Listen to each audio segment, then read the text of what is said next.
혹시 이런 고민 해보신 적 없으세요? 진짜 나답게 살아야지. 이렇게 다짐은 하는데, 막상 회사나 어떤 모임에 가면 여기선 좀 맞춰줘야 하나 싶을 때요. 내 생각대로 밀고 나가자니 괜히 외톨이가 될 것 같고, 또 주변에 다 맞추자니 내가 점점 사라지는 것 같고, 참 어렵죠. 오늘 우리가 같이 살펴볼 이야기가요. 바로 이 딜레마에 대한 아주 흥미로운, 어쩌면 조금은 서늘하게 들릴 수도 있는 그런 해법을 다루고 있습니다. 사실 우리는 직장 생활이든 사회 생활이든 매일같이 이 갈림길에 서게 되잖아요. 자, 오늘의 핵심, 바로 이 한 문장입니다. 근데 이게 단순히 모난돌이 정 맞으니까 튀지 마 이런 소극적인 조언이 절대 아니에요. 오히려 내 진짜 생각과 야망을 안전하게 지키면서 결국에는 내가 원하는 걸 이루기 위한 아주 고도의 전략이라는 거죠. 그럼 지금부터, 아니 도대체 왜, 이 원칙이 왜 그렇게 효과적이고 때로는 꼭 필요한지, 그 배경에 어떤 인간 심리가 깔려 있는지 한번 깊숙이 들여다보겠습니다. 모든 문제의 시작이 바로 여기입니다. 내가 남들과는 좀 다른 생각, 다른 방식을 겉으로 딱 드러내는 그 순간, 사람들은요, 자기도 모르게, 내가 뭔가 부족한가? 하는 열등감을 느낀다는 거예요. 그리고 바로 그 순간, 그들은 나를 어떻게든 끌어내릴 방법을 찾기 시작하죠. 여기에 아주 재밌는 표현이 하나 나오는데 바로 보편적 어리석음이라는 개념이에요. 이게 딱 요즘 소셜미디어 생각하시면 돼요. 아무리 논리적으로 맞는 말을 해도 대세랑 다른 의견을 내놓으면 이게 토론의 대상이 되는 게 아니라 그냥 조롱의 대상이 되기 십상이잖아요. 핵심은 불필요한 논쟁 자체를 만들지 말라는 겁니다. 자, 이 화면 양쪽을 한번 보시죠. 왼쪽처럼 내 독창적인 생각을 그대로 드러내면 사방에서 공격의 화살이 막 날아옵니다. 하지만 오른쪽처럼 겉으로는 평범함이라는 방패를 딱 두르면 어떻게 될까요? 이 가면은 나를 억압하는 족쇄가 아니에요. 오히려 나의 진짜 생각, 그 화려한 내면을 지켜주는 아주 안전한 울타리가 되는 거죠. 이 안에서 나는 비로소 마음껏 자유롭게 생각할 수 있게 되는 겁니다. 자, 그럼 이제부터 정말 극적인 두 인물 이야기를 해볼게요. 이 원칙을 무시했다가 한순간에 모든 걸 잃은 사람, 그리고 반대로 이 원칙을 거의 예술의 경지로 활용해서 살아남은 사람, 정말 엄청난 대비가 될 겁니다.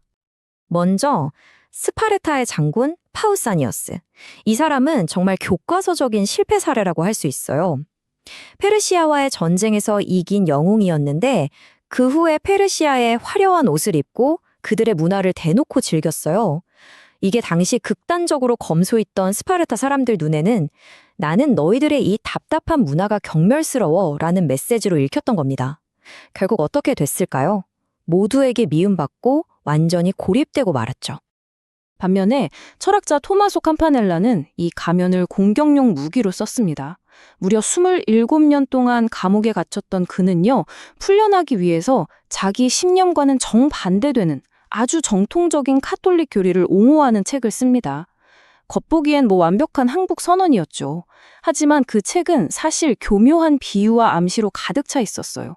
한마디로 적의 언어를 사용해서 적의 심장부에 우리 편을 위한 비밀 메시지를 몰래 심어놓은 거나 다름없었습니다.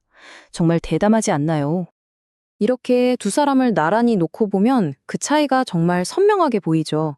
파우사니아스는 자신의 가면이 얼마나 중요한 방패인지 몰랐고 그걸 스스로 찢어버린 셈입니다. 반면 캄파넬라는 완벽한 가면 뒤에 숨어서 자유와 영향력 둘 다 쟁취했죠. 물론 이런 가면을 쓰는 게 심리적으로 쉬운 일은 아니었을 겁니다. 하지만 캄파넬라에게는 그게 자유를 위한 가장 현실적인 선택지였던 거죠. 근데 듣다 보면 이런 생각 드시죠? 아니, 그럼 평생 이렇게 가면 쓰고 남들 눈치만 보면서 살아야 하나? 이 법칙에 예외는 없을까요? 네, 딱 하나의 예외를 언급하긴 합니다. 하지만 이건 아주 위험한 도박이에요. 그건 바로 당신이 누구도 감히 넘볼 수 없는 그런 확고한 권력의 정점에 도달했을 때입니다. 그 위치에서는 오히려 당신의 독특함이 권력을 더 신비롭게 만들어줄 수도 있다고 해요. 하지만 명심하세요. 이건 정말 위험한 도박이라는 걸요.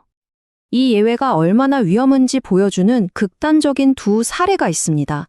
왼쪽의 루이 필리프 왕은 나는 시민의 왕이다 이러면서 너무 평범해지려고 애쓰다가 결국 왕의 권위까지 잃어버렸고요.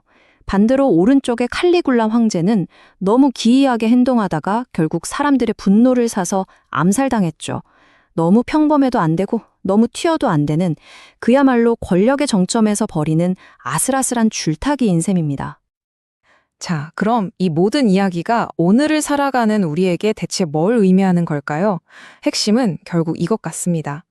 내가 가진 남다른 생각을 어떻게 다룰 것인가에 대한 문제죠. 여러분이 가진 남다른 생각, 그 비범한 통찰력.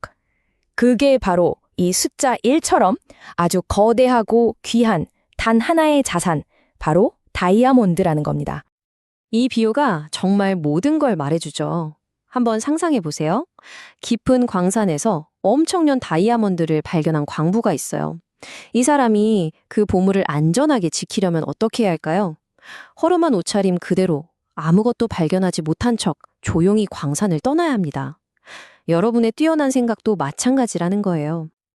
그러니까 이 귀한 다이아몬드를 함부로 막 꺼내 보이면 안 된다는 거예요. 소중히 간직하고 있어야만 정말 필요할 때 가장 효과적인 방식으로 쓸 수 있습니다. 이게 바로 타인의 질투와 적대감을 잠재우고 내 목표를 이룰 안전한 공간을 확보하는 가장 현명한 방법인 거죠. 마지막으로 여러분께 이 질문을 한번 던져보고 싶습니다. 세상은 끊임없이 말하죠. 진정한 나로 살아라. 솔직하게 너 자신을 표현해라. 하지만 오늘 우리가 살펴본 것처럼 때로는 이 평범함이라는 가면이 내 안의 특별함을 지켜주는 가장 강력한 방패가 되기도 합니다. 여러분은 이 전략적인 가면과 솔직한 자기 표현 사이의 경계선을 어디에 두고 계신가요? 그리고 여러분에게 그 가면은 감옥인가요? 아니면 자유인가요?